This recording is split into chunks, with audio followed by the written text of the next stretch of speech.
आप ये किला देखते हो सर, ये पूरा 13 किलोमीटर का किला है। वर्ल्ड का सबसे बिगेस्ट फोर्ट है, 700 एकड़ के अंदर फैला हुआ है। इस किले के अंदर 113 मंदिर है और 84 पानी के कुंड है। 113 जो मंदिर है सारे हिंदू धर्म के, लेकिन सारे डैमेज है, क्योंकि जब रानी पद्मिनी जब जोर करती है, अपने आप को जिंदा जला देती है 16,000 लेडीज़ के साथ। जब अलाउद्दीन खिलजी किले के अंदर एंट्री करता है तो रानी अपने आप को जिंदा जला देती है 16,000 लेडीज़ के साथ। तो अलाउद्दीन खिलजी क्या करता है, गुस्से में आकर पूरे फोर्ट को खंडर कर देता है। इसी तरह से 113 मंदिर को उसने पूरा डैमेज कर दिया। मंदिरों को जरूर तोड़ा होगा। हाँ सर, फितरत है इनकी। इसी तरह से इस किले के अंदर क्या मैडम जी 55 राजाओं ने शासन किया हुआ है। 55 राजा 55 राजाओं ने इस किले के अंदर शासन किया हुआ है। कोई भी राजा आया था ना मैडम इस किले के अंदर, तो अपने तौर के शासन के तौर पे कुछ ना कुछ निशानी बना कर गया था। इसी तरह से 113 मंदिर हो गए, 10-12 पैलेस हो गए थे, लेकिन सारे खंडर हो गए मैडम अटैक के टाइम पे, है ना सर। इधर से इसको बोला जाता है मैडम विजय स्तंभ, टावर ऑफ विक्ट्री। विजय स्तंभ इसलिए बोला जाता है क्योंकि इस मतलब 14वीं शताब्दी के अंदर, मतलब 600 साल पहले यहाँ के जो राजा थे महाराणा कुंभा थे मैडम, उसी महाराणा कुंभा ने टावर बनाया था। ये टावर इसलिए बनाया जाता है, 1438 के अंदर एक फाइट होता है गुजरात और मालवा। उस दोनों स्टेट के जो राजा होते हैं मैडम मोमेडियन होते हैं, महमूद खिलजी और अहमद शाह। उन दोनों राजा के और महाराणा कुंभा के बीच में फाइट हुआ था। तो उन्होंने क्या, महाराणा कुंभा ने युद्ध को जीत लिया था, तो युद्ध जीतने की खुशी में टावर बनवाया जाता है सर। ऊपर चढ़ने के लिए 157 स्टेप से टॉप तक जाने के लिए 9 ग्रह के हिसाब से इसको 9 मंजिला बना रखा है। इसको शेप जो आप देखते हो वो शिव जी के डमरू की तरह मैडम, क्योंकि महाराणा कुंभा के जो इष्ट देव थे ना मैडम, वो महादेव थे, और महादेव का जो डमरू होता है बजाने का, उसी शेप में इसको टावर को शेप दे रखा है मैडम। ऊपर से 2 बिल्डिंग देखोगे चौड़ा है, बीच में से वापस नैरो है और नीचे से वापस चौड़ा है। इसी तरह से उन्होंने शिव जी के डमरू के आकार टावर को शेप दिया हुआ है मैडम। उस टाइम पे बनाने में इसको 10 साल का टाइम लगा था और 90 लाख रुपए का खर्चा आया था उस टाइम पे बनाने में इसको। कब की बात है ये सर 1438 की बात है सर। 1438 से 1448 तक ये इसको बनने में टाइम लगा था, 10 साल इसको बनने में टाइम लगा था। इसी तरह से आप नीचे से गार्डन जो पार्ट है मैडम पूरा देखते हो, मैडम जी इधर से आ जाइए। इस तरह से आप नीचे जो पूरा गार्डन पार्ट देख रहे हो ना सर, ये 80 फीट गहरा कुआं हुआ करता सर एक टाइम पे। अच्छा। हाँ, ये टावर जो देख रहे हो लगभग इसी हाइट का जमीन के अंदर गहरा कुआं था। इसी जगह पर रानी पद्मिनी ने 16,000 लेडीज के साथ अपने आप को जिंदा जलाया था मैडम। जौहर स्थल, ये जौहर स्थल है सर। आप गूगल वगैरह पर देखोगे ना सर मैडम, वो सारा फेक है मैडम। ये ओरिजिनल जौहर कुआं है मैडम, पूरा कुंड है जौहर। लेकिन लिखा हुआ तो नहीं, ये बोर्ड लगना है ना सर जौहर स्थल का। अच्छा, आगे से देखिए। हाँ बोलिए, सामने जो आप छोटा सा मंदिर देखते हो, ये भी 113 मंदिर के अंदर आता है मैडम। ये वाला, इसको भी पूरा खंडर किया था अलाउद्दीन खिलजी की सेना ने। ये वाला पद्मिनी, हाँ ये वाला मंदिर छोटा सा, ये छोटा वाला मंदिर। हाँ ये छोटा वाला मंदिर, ये वाला, हाँ ये वाला। हाँ। इसी तरह से मैडम 16,000 लेडीज जब अपने आप को जिंदा जला देती है ना सर रानी पद्मिनी के साथ, तो उस टाइम क्या सर कुएं के अंदर पूरा आग वाग लगा के रखते थे मैडम 3 दिन पहले। मतलब युद्ध के अंदर कौन हारेगा कौन जीतेगा ये चीज़ तो पहले तैयारी नहीं होती थी, तो उससे क्या पहले पूरी तैयारी करके रखते थे। इसी तरह से 80 फीट गहरा कुआं था। गवर्नमेंट ने क्या उसको 50 साल पहले मिट्टी डाल के सेफ्टी के हिसाब से पैक कर दिया, कोई बच्चा अंदर गिर ना जाए। क्योंकि यहाँ से क्या सर 50 साल पहले जब गवर्नमेंट इसका अवलोकन करती है कुएं का, तो मैडम अंदर से लाखों अस्थियां और बहुत सारी राख निकली थी। इसी तरह से साबित हुआ था कि ये जोर किया था यहाँ पर रानी ने, लेडीज की सारी मतलब किया था, उसका चेक किया था उनको, तो सारी अस्थियां लेडीज की निकली थी सर। और कम से कम 30 से 35,000 लेडीज अपने आपको जिंदा जलाया था मैडम इस कुएं के अंदर। इस किले के अंदर 3 जोर हुआ था मैडम। पहला जोर हुआ था जब अलाउद्दीन खिलजी इस किले के अंदर एंट्री करता है 1303 के अंदर जब अटैक होता है, तो युद्ध के अंदर राणा रतन सिंह रावल और 16 मतलब जेंट्स लोग जो होते हैं सैनिक लोग, वो युद्ध के अंदर हार जाते हैं और लेडीज लोग अपने आप की मेवाड़ की आन शान मर्यादा बचने के लिए जिंदाबाद में जोर करती है। राजस्थान की क्या मैडम आज भी 2 पार्ट है, मेवाड़ और मारवाड़। मेवाड़ का मतलब ये होता है कि जहाँ के राजपूतों ने सिर कटाए थे वो मेवाड़ के अंदर काउंट होता है, और जहाँ के राजपूतों ने घुटने टेक दिए थे मुगलों के सामने वो मारवाड़ के अंदर काउंट होता है। इसीलिए जोधपुर जैसलमेर वगैरह आप देखोगे ना मैडम, वहाँ पर बहुत बड़े बड़े पैलेस देखने को मिलेंगे सर आपको। और यहाँ पर क्या आपको खंडर देखने को मिलेगा मैडम। इतिहास बहुत अच्छा है मैडम मेवाड़ का। यहाँ पर 3 जोड़ जो हुए थे, वो एक पहला हुआ था 1303 के अंदर 16,000 लेडीज जो अपने आपको जिंदा जलाती है रानी पद्मिनी के साथ। दूसरा जोड़ था 1528 के अंदर, जो मीराबाई का नाम सुना होगा आपने, तो जो कृष्ण की भक्ति किया करती थी, उसकी सासू माँ थी कर्णावती, राणा संगा की भाई। उस टाइम जो जोर करती है लेडीज, उस टाइम 13,000 लेडीज जोर करती है जब बहादुर शाह जफर इस किले के अंदर अटैक करता है। और तीसरा जोड़ हुआ था मैडम जो अकबर जब इस किले के अंदर चढ़ाई करता है, जब महाराणा प्रताप इधर छोटे हुआ करते थे, उस टाइम के मैडम छोटी छोटी बच्चियाँ और लेडीज उस टाइम भी 8,000 लेडीज के साथ अपने आपको जिंदा जला देती है। तो कम से कम 30 से 35,000 लेडीज अपने आपको जिंदा जलाया था मैडम इस कुएं के अंदर। अकबर ने तो नरसंहार भी किया था यहाँ पे। हाँ सर किया था ना सर। तो ये पूरा मैडम जोर कुंड है, 80 फीट गहरा कुआं हुआ करता था। 50 साल पहले सेफ्टी के हिसाब से पैक कर दिया, क्योंकि गवर्नमेंट को ये नहीं पता था कि ये चीज़ आगे तक इतिहास बनेगी। बाकी आज के टाइम में इसको पैक कर दिया तो चारों तरफ जाली वाली लगाकर सेव कर देती, लेकिन क्या मैडम उस टाइम मिट्टी डाल के पैक कर दिया इसको पूरा। इस चित्तौड़गढ़ की जो रॉयल फैमिली है ना मैडम, वो आज भी उदयपुर सिटी पैलेस के अंदर रहती है सर, जिनका नाम महेंद्र सिंह जी, अरविंद सिंह जी है। आज भी सर क्या 24 मार्च को मेला लगाया जाता है मैडम किले के अंदर, जौहर मेला, जिसके अंदर रानी पद्मिनी की आत्मा को शांति देने के लिए उसमें छोटा सा जो हवन कुंड बना हुआ है, उसके अंदर रानी पद्मिनी की आत्मा को शांति दी जाती है, श्रद्धांजलि दी जाती है मैडम। ये हाँ, ये पास में छोटा सा मिट्टी बना हुआ है, मिट्टी का बना हुआ है। बहुत बड़ा मेला लगता है मैडम 24 मार्च को। आपने 7 गेट जो गाड़ी लेके चढ़ाई किया ना मैडम, आपको गाड़ी लेके अंदर आने नहीं देते मैडम। 7 गेट से पहले आपकी गाड़ी खड़ी कर दो, फिर आपको पैदल किले के अंदर आना पड़ता है। बाकी आपने पूरा भी ये सिटी एरिया जो देखा, ये राजा के टाइम के बैक साइड पार्ट हुआ करता था मैडम। ये बैक साइड स्पोर्ट का, और जो फ्रंट साइड आएगा ना, वो पूर्व दिशा के अंदर जिधर से सूर्य उदय होता है। हाँ मैडम, ये उस टाइम क्या इधर पहले अद्भुत खेत- चित्रकारी भी है इसमें, तो हाँ देखिए सर, कितना ये उस टाइम क्या बेहतरीन। मैडम खेती करने का पोर्शन हुआ करता था। आपने सिटी एरिया देखा भी पूरा। ये आप जो गाड़ी लेके 7 गेट जो चढ़ाई किया, ये 14वीं शताब्दी के अंदर महाराणा कुंभा ने इस गेट का निर्माण करवाया था मैडम। बाकी किला जो पूरा है वो 1300 साल पुराना किला है। चित्रांगन मौर्य ने इस किले का निर्माण करवाया था। चित्रांगन मौर्य के मतलब सूर्यवंशी राजा थे। उनका एक सिस्टम होता था कि जिस तरफ से सूर्य उदय होता है उसी तरफ से हमारा आना जाना होना चाहिए, तो उन्होंने फ्रंट साइड उधर की तरफ रखा था। 7वीं शताब्दी से लेकर 13वीं शताब्दी तक फ्रंट साइड उधर रहा था। फिर जब 14वीं शताब्दी के अंदर महाराणा कुंभा आते, रानी पद्मिनी के जोहर के बाद शासन करने के लिए आते महाराणा कुंभा, तो वो 7 गेट मैडम इधर की तरफ से बनाते। फिर वो इस किले के मैडम 3 एंट्रेंस है। एक जो आपने गाड़ी लेके आया वो, एक दूसरा अपन जो देखेंगे सूरजपोल गेट जो फ्रंट साइड हुआ करता था, सबसे पहला गेट इस किले का। और तीसरा गेट उत्तरी जोड़द्वार के अंदर बना, उत्तरी दिशा के अंदर बना हुआ है मैडम। और बैक सीधा आग में जंप करना होता था। गेट कौन सा होता इस मंदिर को परिक्रमा करना होता था। ये शिव मंदिर, शिवा टेम्पल है सर। है? शिव टेम्पल। शिव टेम्पल था ये उस टाइम। टूट गया, इसको टूट कभी गया सर ये बनवाया पूरा। नहीं हाँ, ये कंस्ट्रक्शन नहीं किया सर इसका। बहुत सारे मंदिर ऐसे भी है जिसको रिकंस्ट्रक्शन किया था। एंट्रेंस कहाँ से होता था? यहाँ से? हाँ, ये उत्तरी जोहरद्वार सर। जब नानिया जोर करने के लिए आती थी तो इसी वाले गेट से एंट्री होती ये उत्तरी जौहर द्वार। है। हाँ, ये उत्तरी जोहरद्वार सर। जीर्ण शीर्ण होता जा रहा है, इसकी रख रखाव भी नहीं हो रही है, पौधे उग रहे हैं दीवारों पे। हाँ मैडम, रानी पद्मिनी जो थी मैडम श्रीलंका की रहने वाली थी मैडम। श्रीलंका, सिंगल दिन नाम सुना होगा आपने। 11वीं सेंचुरी का टेम्पल है सर, ब्रह्मा विष्णु महेश का। 11वीं सेंचुरी के अंदर यहाँ पर एक राजा आए थे। आपने कहावत सुनी होगी, कहाँ राजा भोज और कहाँ गंगू तेली। मध्य प्रदेश के रहने वाले थे, एमपी के दार जिले के। उसी राजा भोज ने इस मंदिर का निर्माण करवाया था। अच्छा, राजा भोज ने करवाया? राजा भोज ने करवाया था सर। इसके अंदर क्या सर, सिंगल स्टोन है, 9 फीट का चट्टान है। 9 फीट के चट्टान के ऊपर 3 तरह का मूर्ति बना रखा है ब्रह्मा विष्णु महेश का, जो शिव भगवान के 3 अवतार होते हैं, जन्म देने वाला, पालने वाला और मारने वाला। बाकी इसका बाहर का जो सारा डिजाइन वगैरह देखोगे ना सर, मूर्तियां बनी हुई है, वो सारी खंडर है सर। इस मंदिर का सबसे बड़ा खूबी है कि जिस तरह से माँ अपने बच्चों को नजर से बचाने के लिए काजल का काला टीका लगाती है, वैसे राजा ने इसके अंदर ब्लैक स्टोन लगाया था, काला पत्थर, जो आपको सामने विजिट होता है फर्स्ट वाले पोल के अंदर, मंदिर को नजर से बचाने के लिए। नजर पूरे न कोट- हाँ, नजर लगे, नहीं ये लगे सर। ब्लैक स्टोन लगाया ब्लैक गया। स्टोन लगाया है। बाकी ये सर ये सबसे खूबसूरत मंदिर है सर इस किले का, ब्रह्मा विष्णु महेश का। राजस्थान के अंदर आपने सुना होगा सर, ब्रह्मा जी के एक ही मंदिर सुना होगा जो पुष्कर के अंदर बताया जाता है।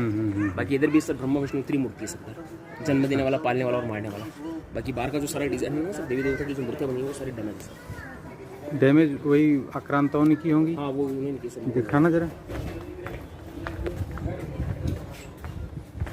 अच्छा, किसी का गला तोड़ दिया, किसी का ये सब डैमेज कर दिया है। हाँ, ये जो तुर्क आक्रांता आए थे वो अकबर के समय में वही सब लोगों ने किया होगा। हाँ, देखिए, फूल विराजमान होते हैं तो राजा ने चारों तरफ कमल की फूल का डिजाइन दे रखा है मैडम, नीचे की तरफ पूरा लॉर्ड ऑफ शिवा बोलते हैं ना, लॉर्ड ऑफ शिवा। तो ये चारों तरफ ये कमल की फूल का डिजाइन दे रखा है। बाकी सारा एक पत्थर खंडर है। मतलब रानी पद्मिनी का जोर से पेंटिंग का होता है, लेकिन अलाउद्दीन जो उसका इतना होता है कि वो 6 मंथ तक स्पोर्ट को डैमेज करने में लगाता है। 6 मंथ तक किस किले के ये ज्यादा डैमेज अकबर ने किया या अलाउद्दीन ने? ये 6 मंथ तक जो अलाउद्दीन खिलजी ने किया था सर, 6 मंथ तक डेरा लाल के जो रखा था वो अलाउद्दीन खिलजी के बताया जाता है सर। उन्होंने तो हर मूर्ति तोड़ी हुई है। हाँ अलाउद्दीन खिलजी 6 महीने रह के खाली ये पत्थरों को तोड़ता रहा, हाँ सर, खाली फोर्ट को खंडर करने के लिए रुका रहा। हाँ। इधर से एक और दिखाइए सर, ये शिव जी का जो वाहन है ना सर, नंदी, उसका भी पूरा सिर काट रखा है। पेंटिंग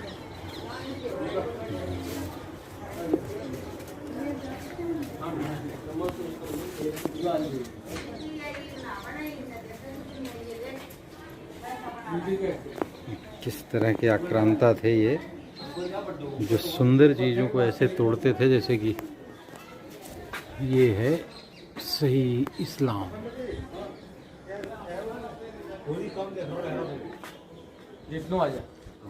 मूर्ति, इस मूर्ति को भी तोड़ दिया गया था। फोटो आएगा। इसको गोमुख कुंड बोलते हैं मैडम। गोमुख इसलिए बोलते हैं क्योंकि लेफ्ट साइड में क्या मैडम, वो मंदिर जो देख रहे हो ना मैडम, उसके नीचे की तरफ एक रूम बना हुआ है जिसके अंदर गाय का मुख बना रखा है, गोमुख बोलते हैं जिसको। उससे मैडम पानी गिरता है। 900 साल पहले यहाँ के जो राजा थे बाप्पा रावल, 8वीं शताब्दी के अंदर बाप्पा रावल जो सूर्यवंशी थे मैडम, जो भी वो भी सूर्य भगवान की पूजा करते थे, उन्होंने क्या लेफ्ट साइड में एक रूम बना था जिसके अंदर गाय का मुख फिट कर रखा है मैडम। उससे पानी गिरता है मैडम। उस पानी को गिरते गिरते मैडम 1100 से 1200 साल हो गए, उस पानी का लेवल एक जैसा था और पानी कभी बंद नहीं होता है मैडम। और गवर्नमेंट ने कितनी मशीनें लगाकर चेक कर लिया उस गाय के मुख से अंदर, लेकिन कभी पता नहीं चला कि पानी आ कहाँ है मैडम। अभी भी गिरता है? नेचुरल सोर्सेस, हाँ सर, अभी भी गिरता है, आज के टाइम पे भी गिरता है। उसी से इस कुंड का मेंटेन रहता है। कम से कम 50 से 60 फुट इसकी गहराई है। उस टाइम पर रानी पद्मिनी का स्नान करने का कुंड हुआ करता है स्पेशल ये, अगर जो स्पॉट बना हुआ है मैडम, तो उसी जगह स्नान करके फिर बिठाया जाता है। ये मंदिर के अंदर है गोमुख? नहीं, उसके नीचे की तरफ, मंदिर के आगे की तरफ, बगल में। हाँ उसके बगल में से ऊपर जयमल पत्ता का भी है। हाँ, ऊपर वाला वो जयमल पत्ता का, हाँ, महाराणा प्रताप के सेनापति थे ना जयमल पत्ता, जिनका सिर कट गया था तो फिर भी दर्द काम करता रहा था, ये उन्हीं का हवेली ऊपर की तरफ। सबसे ऊंचाई पे नहीं कर रही। हाँ, सबसे ऊंचाई पे होने का है। ये बात भी इच्छा नोट किया सर आपने। इस मंदिर को समाधीश्वर मंदिर बोला जाता है। इसको हाँ, इस मंदिर को समाधीश्वर महादेव का मंदिर। ये ब्रह्मा विष्णु महेश ब्रह्मा का है। विष्णु महेश का हम्म, समाधीश्वर इसलिए बोला जाता है क्योंकि लेफ्ट साइड में जो छोटी छोटी सी छतरियाँ बनी हुई देखते हो। ये हाँ सर, ये सारी समाधियाँ हैं सर, इसलिए इस मंदिर को नाम दिया गया समाधीश्वर महादेव का मंदिर। ये समाधि है। हाँ, ये भी एक समाधि है। हाँ सर। ये वाली। हाँ, और वो उधर की साइड में सबको। ये वाली। हाँ, ये किसकी समाधि है? उस टाइम जो पंडित लोग रहा करते थे, आश्रम वगैरह के अंदर जो बैठते थे। ये पंडित जी लोगों कैसे समाधि बन गई? मठ में रहते थे ना, उसके अंदर बैठ जाते फिर। दफन नहीं बोलते, हाँ, समाधि समाधि होते हैं। दफन समाधि तो ये कम से कम 300-400 साल पुराना आश्रम है सर। ये वाला। हाँ, ये 300-400 साल पुराना आश्रम है। आश्रम है सर, मठ, इसको मठ बोला जाता है। मठ। हाँ, नाथ संप्रदाय के लोग होते हैं। नाथ संप्रदाय वाले जो योगी आदित्यनाथ हैं, आदित्यनाथ जी, यूपी के हाँ, वही, चीफ वही, मिनिस्टर, उनके लोगों का मठ। ये पूरा एक बार वो इधर से बना ली सर, जोर कुंड में। ये जौहर स्थल, हाँ लिखा तो है जौहर स्थल, यही बिल्कुल विजय स्तंभ के बिल्कुल बगल में ही है। ये जौहर हुआ करता था, कुंड था। हाँ? 3 जोर हुए थे। ये जौहर स्थल लिखा तो है इस पे। और सामने छोटा सा हवन कुंड है, वो बंदर के पास। हाँ स्वरूप नहीं, अच्छा वो जहाँ बंदर खेल रहे हैं। हाँ हाँ, जहाँ श्रद्धांजलि दी जाती है सर। 24 को मेला लगता है, 24 मार्च को, 24 मार्च को जौहर मेला, जिसके अंदर उदयपुर की रॉयल फैमिली आती है श्रद्धांजलि देने के लिए। अच्छा, रॉयल फैमिली अभी उदयपुर में रह रही है? हाँ ना सर, सिटी प्लेस के अंदर है ना सर, महेंद्र सिंह जी, अरविंद सिंह जी। उदयपुर में? हाँ, ये आज भी राजस्थान पुलिस का प्रतीक चिन्ह है। यहाँ से शिव जी की डमरू टाइप का लग रहा है, नीचे पतला, बीच में पतला, नीचे मोटा और ऊपर भी चौड़ा। केमिकल से सफाई इसकी हो नहीं रही है। इन लोगों को ताजमहल और लाल किला साफ करने से फुर्सत नहीं मिल रही है सरकारों को, इसकी कोई देखभाल कायदे से हो नहीं रही है। इस टाइम का सर रानी पद्मिनी का बहुत बड़ा पैलेस हुआ करता था। जिस तरह से मैंने आपको बताया ना 113 जो मंदिर खंडर किए, उस तरह से इस पैलेस को भी पूरा डैमेज कर दिया था। ये ओनली फॉर जनाना पैलेस था, लेडीज का। इसके अंदर जेंट्स की एंट्री नहीं होती थी राणा रतन सिंह के अलावा। ये लेफ्ट साइड में जो सारे ब्लॉक बने हुए देखते हो, यहाँ पर क्या उस टाइम पर रानी पद्मिनी की जो दासियां थी और रानी पद्मिनी के लिए डोलियाँ रखी जाती थी। इस पैलेस से कहीं दूसरे पैलेस पर जाना होता था तो डोली रखने का स्टैंड हुआ करता था, जो सोल्जर्स लेके खड़े रहते थे यहाँ पे। बाकी ये क्या, जो टूटे फूटे जो रूम वगैरह हुआ करते थे उस टाइम पे, वो अंदर से आएंगे सर, उधर से घूम के आएंगे। जिस तरह से यहाँ पर जिस तरह से डैमेज किया था पूरे फोर्ट को, इस तरह से पैलेस को भी पूरा खंडर किया। तो छोटे मोटे जो रूम वगैरह बने हुए थे उनको भी पूरा तोड़ फोड़ कर गवर्नमेंट ने एक जैसा करके पूरा फ्लैट करके गार्डन मेंटेन कर दिया। ये गार्डन बाद के गवर्नमेंट का टाइम का है, ये तो गवर्नमेंट के हाथों से बना हुआ है। लेकिन प्योर हिंदुओं का इतिहास यही मिलता है। हाँ, मेवाड़ के अंदर। बाकी महल मारवाड़ में भी देखने को मिलेंगे, लेकिन मेवाड़ जैसा इतिहास कहीं देखने को नहीं मिलेगा, सुनने को नहीं मिलेगा आपको।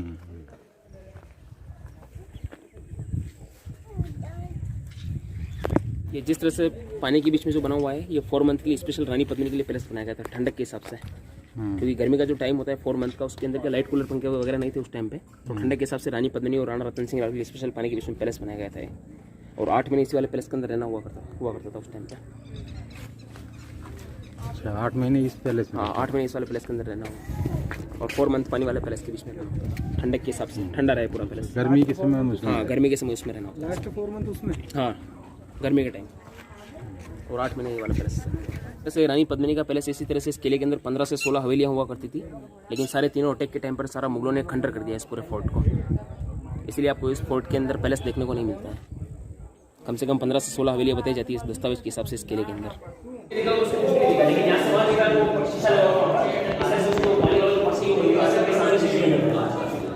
मतलब उसका पूरा खंडर हो गया, डैमेज हो गई है, तो गवर्नमेंट ने इसको कंस्ट्रक्शन नहीं कराया। ये बाहर जो बालकनी बना रखी है मैडम रूम के चारों तरफ, ये चारों जो बालकनी बनी है, इधर जब राजा की इधर से एंट्री होती थी ना पैलेस के अंदर, तो उसके ऊपर फूल फेंकती थी मैडम। ये फूल फेंकने की बालकनी बना रखी है, और उनको भी कोई कुछ निशान भी हो। हाँ, ये थोड़ा दूर लो ना सर उसको, थोड़ा सा। ये रूम की तरफ जो चारों बालकनियाँ बता रखी है, ये इसलिए बता रखी है क्योंकि जब राजा की इधर से एंट्री होती थी तो उसके ऊपर दासियाँ फूल फेंका करती थी। ये स्पेशल 4 दासियों के रूम थे, रानी पद्मिनी की जो 4 दासियाँ स्पेशल हुआ करती थी, उन 4 दासियों के स्पेशल ये रूम थे। उसके ऊपर छतें वगैरह सब थी, लेकिन सारी डैमेज हो गई है, तो गवर्नमेंट ने इसको वापस कुछ कंस्ट्रक्शन नहीं किया। फोर्ट उसका ओरिजिनल वॉल ये नीचे की तरफ बना हुआ है, और नीचे जो आप पूरा देखते हो ये पूरा युद्ध भूमि, रणभूमि। पहले पूरा मिट्टी का बंजर जमीन हुआ करता था। अभी सारे लोग जो यहाँ जो 5,000 पॉपुलेशन किले के अंदर रहती है उनका सारा खेती इधर लोग खेती करते हैं अभी, गेहूँ का, मक्का का, सबका। और सामने जो दो माउंट बने हुए देखते हो, आगे वाला माउंट देखिए सर, जैसा लगता है कोई सोया हुआ है मैडम। उधर से देखिए चेहरा बना हुआ है, फिर बीच वाला फिर पोर्शन है, फिर लास्ट में पैर दिखता है। तो उसको क्या सर कुंभकर्ण का पहाड़ी बोला जाता है। अच्छा हाँ। तो फोर्ट के बाहर की तरफ होता था, जो मेन एंट्रेंस होता था उसके सामने की तरफ होता था। इसका मेन एंट्रेंस आएगा आगे की तरफ, जो सूरजपुर गेट बोलते हैं जिसको, जो अपन आगे चल के देखेंगे सर। तो फाइट नीचे होता था सर, यहाँ से लेडीज लोग देखती थी, पूरी दासियाँ जो होती थी ना सर, जो पूरी फोर्ट के अंदर खड़ी होकर फिर देखते थे। सूरजपुर गाँव छोटा सा ये सूरजपुर गाँव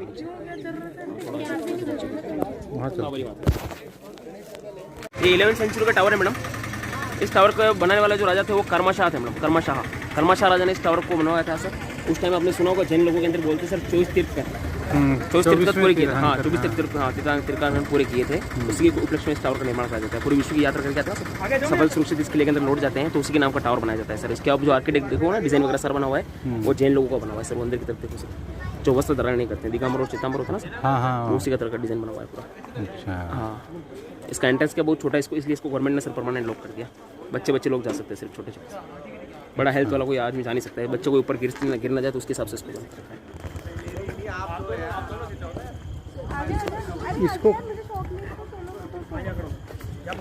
इसको कीर्ति स्तंभ बोलते हैं। कीर्ति स्तंभ वो विजय स्तंभ है। ये 7 मंजिला है, 100 सीढ़ी ऊपर टॉप तक जाने के लिए इसके। आदिनाथ का मंदिर कब खुलता है ये मंदिर कभी जाने जैसे हो रहे पंडित जी, इसलिए कभी खोलते और कभी खोलते नहीं।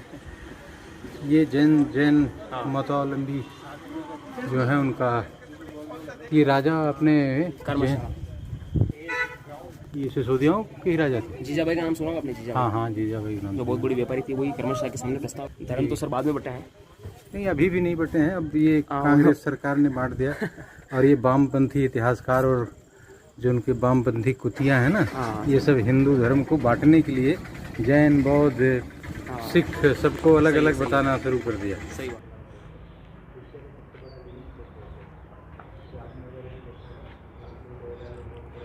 ये राधा कृष्ण मंदिर है चित्तौड़गढ़ किले में, और इसके बगल में मीराबाई का मंदिर छोटा सा दिख रहा होगा।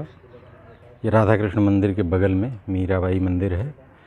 मीराबाई राणा सांगा की सबसे बड़ी बहू थी, भोजराज की पत्नी थी, लेकिन कृष्ण भक्ति में लीन हो गई। मीराबाई से सब लोग परिचित हैं।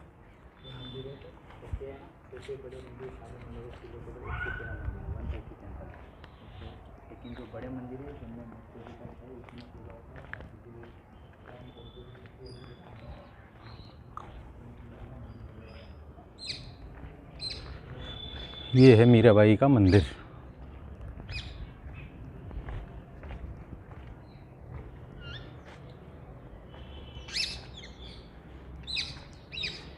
मीराबाई के मंदिर के बगल में संत शिरोमणि गुरु रविदास महाराज की चरण पादुका यहाँ पे रखकर मीराबाई पूजा करती थी।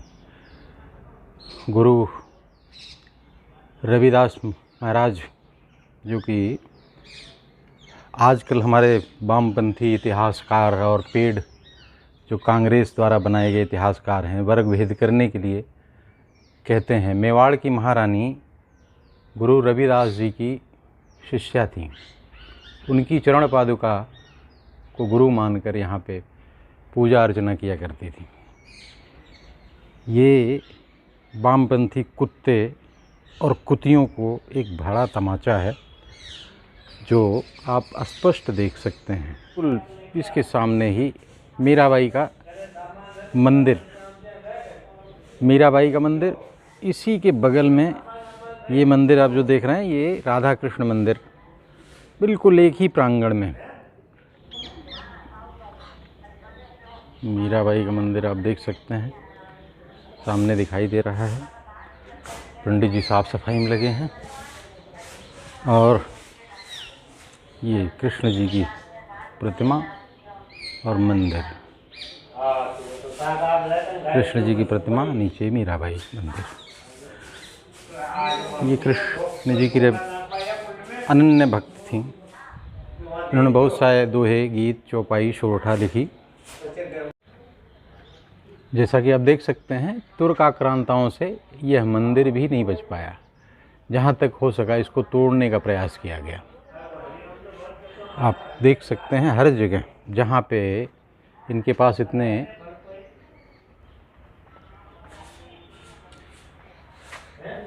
अद्भुत स्थापत्य का उदाहरण है, ऐसा स्थापत्य एक पत्थर को कितना अद्भुत ढंग से इसको तराशा गया है, इस देखने लायक स्थल है। लेकिन इतनी सुंदर चीज़ों को भी ये म्लेच्छ और तुर्क आक्रांता तोड़ने में मशगूल रहे। कहते हैं कि सुंदर चीज़ों को देखकर मन करता है कि उसे अपना बना लिया जाए, लेकिन ये कौन सी मानसिकता है, ये इस विश्व की विडंबना है कि ये एक ऐसी विचारधारा है, एक ऐसा दर्शन है जो सिर्फ उत्पात करना जानता है, सिर्फ तोड़ फोड़ करना जानता है। ये आक्रांता जितना तोड़ सकते थे उतना इसको तोड़ने का प्रयास किया। आप देखेंगे, नज़दीक से देखिए, कहीं जहाँ से भी ये इनका तलवार से या जिस भी चीज़ से ये तोड़ा गया, पूरा नहीं तोड़ पाए तो आधा मुंह तोड़ दिया।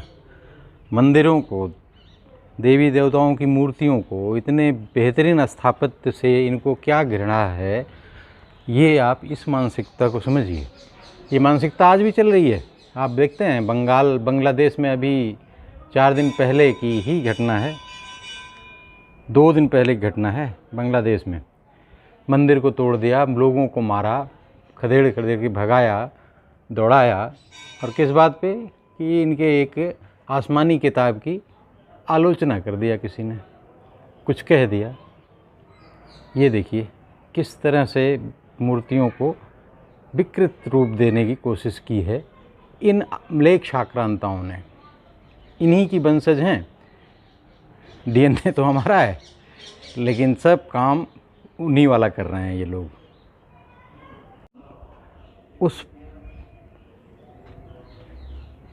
उस विचारधारा को अपनाने के बाद उनकी शायद मानसिकता इतनी ही विकृत हो जाती है। देखिए, मुंह तोड़ दिया है, और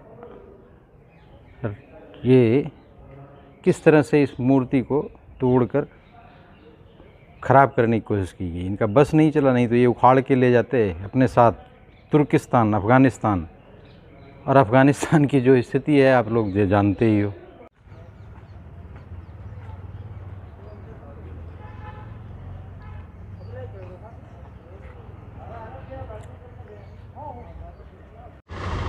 चित्तौड़गढ़ किले से निकलते समय ये 5 पोल पड़ते हैं।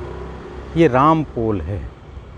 ये चित्तौड़गढ़ किले में घुसते समय आखिरी पोल है। इसी तरह से 4 पोल और पड़ेंगे, वो सब मैं आपको दिखाऊंगा। ये पश्चिमी द्वार की तरफ, पश्चिम की तरफ है, किले के पश्चिम भाग में है।